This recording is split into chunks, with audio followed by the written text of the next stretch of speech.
2019 సార్వత్రిక ఎన్నికల్లో వైఎస్ఆర్ కాంగ్రెస్ పార్టీ విజయదండ మోగించి జగన్మోహన్ రెడ్డి ముఖ్యమంత్రి అయి రాష్ట్రానికి రాజన్న అందించిన పరిపాలనను తిరిగి ఆయన అందిస్తారని ఆర్యవైశ్య మహాసభ ఆంధ్రప్రదేశ్ లీగల్ సెల్ అధ్యక్షులు పివిఎన్ ప్రసాద్ పేర్కొన్నారు. ఆదివారం బద్వేల్పట్నంలోని రాజుగారి వీధిలో వైసీపీ నాయకులు రావాలి జగన్ కావాలి జగన్ ఎన్నికల ఇంటింటి ప్రచారం నిర్వహించారు. ఈ సందర్భంగా సీనియర్ వైసీపీ నాయకులు పివిఎన్ ప్రసాద్ మీడియాతో మాట్లాడుతూ మేము చేస్తున్న ఎన్నికల ప్రచారానికి ప్రజల నుంచి మంచి స్పందన వస్తుందని 2019 సార్వత్రిక ఎన్నికల్లో వైఎస్ఆర్సీపీ విజయదండ మోగిస్తుందని పేర్కొన్నారు. ముఖ్యంగా వైఎస్ జగన్మోహన్ రెడ్డి ప్రవేశపెట్టిన మేనిఫెస్టో అన్ని సామాజిక వర్గాల ప్రజలకు అనుకూలంగా ఉందని పేర్కొన్నారు. మన కడప జిల్లా వాసి జనాల కోసమే నిత్యం శ్రమిస్తున్న జగన్మోహన్ రెడ్డిని ముఖ్యమంత్రిని చేసుకుంటే కడప జిల్లాతో పాటు రాష్ట్రం అన్ని విధాల అభివృద్ధి చెందుతుందని, కనుక ప్రజలందరూ ఆలోచించి జగనన్నను ముఖ్యమంత్రిని చేసుకునేందుకు కృషి చేయాలని పిలుపునిచ్చారు. ముఖ్యంగా ఈ నెల 11వ తేదీ సార్వత్రిక ఎన్నికల్లో వైసీపీ ఎమ్మెల్యే అభ్యర్థి డాక్టర్ వెంకట సుబ్బయ్య, కడప ఎంపీ అభ్యర్థి వైఎస్ అవినాష్ రెడ్డికి మీ అమూల్యమైన ఓటు ఫ్యాన్ గుర్తుకు వేయించి అఖండ మెజార్టీతో గెలిపించాలని పిలుపునిచ్చారు. ఈ కార్యక్రమంలో ఆర్యవైశ్య యూత్ కమిటీ అధ్యక్షులు కమ్మిశెట్టి రమేష్, చాటకొండు సుబ్బారావు, ప్రసాద్, వెంకటేశ్వర్లు, శ్రీనివాసులు, సుబ్బరాయుడు, నరసింహారావు, సుబ్బారావు తదితరులు పాల్గొన్నారు. మన జిల్లా అతను మన జిల్లా మన జిల్లా బాగుపడుతున్నాం. నాడు ఈ నెల 11వ తేదీన జరగబోయే ఎన్నికలు చాలా ముఖ్యమైనవి. ఈ ఎన్నికలలో వైఎస్ఆర్ కాంగ్రెస్ పార్టీని మనము గెలిపించాలా. తద్వారా మనకు అనేక ఫలితాలు కూడా ఉంటాయి. మన జిల్లా అభివృద్ధి చెందాలంటే ఇంకా ఖచ్చితంగా మరి వైఎస్ఆర్ కాంగ్రెస్ పార్టీ ఫ్యాన్ గుర్తుగా మనం ఓట్లేసి వేయించి అత్యధిక మెజార్టీతో గెలిపించాలా. అంతేకాకుండా గతంలో మన ప్రీతం నాయకులు రాజశేఖర రెడ్డి గారు అనేక పథకాలు కూడా ఆయన ఇంట్రడ్యూస్ చేసినాడు. అటు తర్వాత ఈనాడు జగన్ కూడా అనేక పథకాలు మరి ఇంట్రడ్యూస్ చేసినాడు. మరి 1వ తరగతి చదువుకునే పిల్లలకు వచ్చేసి 1 నుంచి 6 వరకు 15,000, మరి 6 నుంచి 10 వరకు 20,000 రూపాయలు. ఆ తర్వాత ఎంతవరకు చదివినా కానీ అందరూ కూడా ఉచిత విద్య ఇస్తున్నాడు. అంటే విద్య మీద ఎక్కువ ప్రాధాన్యత చూపిస్తున్నాడు.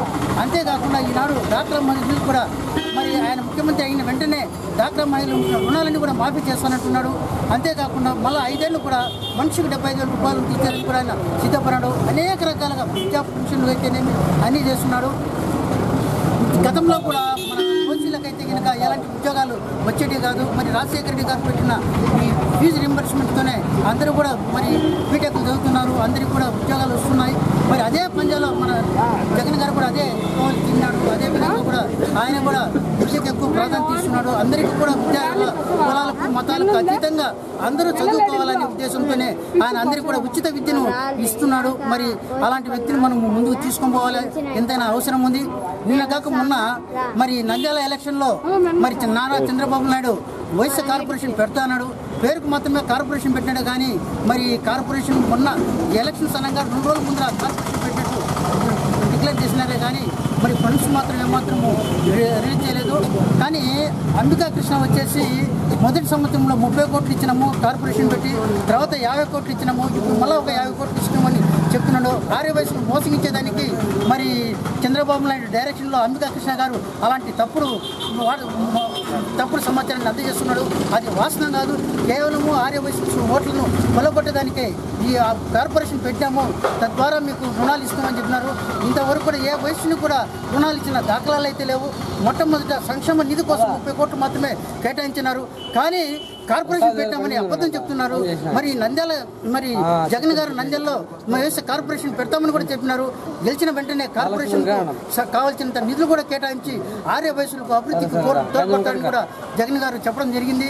అంతేకాకుండా మన రాష్ట్రాన్ని అనేక రకాలుగా ముందుకు తీసుకుపోయే దృఢ సంకల్పంతో నవరత్నాలనే ఒక మేనిఫెస్టోను కూడా రిలీజ్ చేసినాడు. తద్వారా ప్రతి ఒక్కరికి కూడా లాభాలు చేకూరుతాయి. కాబట్టి ఈ తరుణంలో ముఖ్యంగా ఈ ఎన్నికలలో వైఎస్ఆర్ కాంగ్రెస్ పార్టీ నాయకుడిని జగన్మోహన్ రెడ్డి గెలిపించాలా. తద్వారా మన జిల్లా బాగుపడుతుంది. మరీ ముఖ్యంగా ఏమంటే మన మున్సిపాలిటీ చూస్తే చాలా దారుణంగా ఉంది. ఈ గత 5 సంవత్సరాలలో రోడ్లు అయితేనేమి, కాలువలు అయితేనేమి అన్నీ కూడా తుంగలో దొక్కేస్తున్నారు. అన్నీ కేవలము వాళ్ళ జోబీలు నింపుకునే దానికి మాత్రమే కార్యక్రమాలు చేపట్టినారే కానీ వాస్తవంగా మున్సిపాలిటీని డెవలప్ చేసిన దాఖలాలు లేవు. మనము ఈ మున్సిపాలిటీ 26 వార్డులో ఏ వార్డు పైనా కానీ అన్ని సమస్యలే.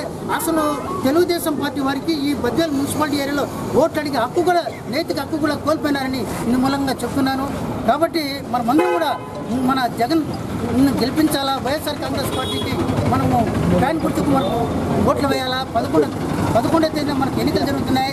మరి మన ఎమ్మెల్యే అభ్యర్థి మన జగన్ సుబ్బయ్య గారికి ఫ్యాన్ గుర్తుకు ఓటు వేయాలా. ఆయనది 5వ నెంబరు. అట్నే మన ఎంపీ అవినాష్ రెడ్డి గారిది వచ్చేసి ఫ్యాన్ గుర్తు, ఆయనది 1వ నెంబర్ ఉన్నది. కాబట్టి మనందరం కూడా ఫ్యాన్ గుర్తుకు ఓటు వేసి వేయించి అత్యధిక మెజార్టీ గెలిపిస్తారని కోరుకుంటున్నాం. జై జగన్.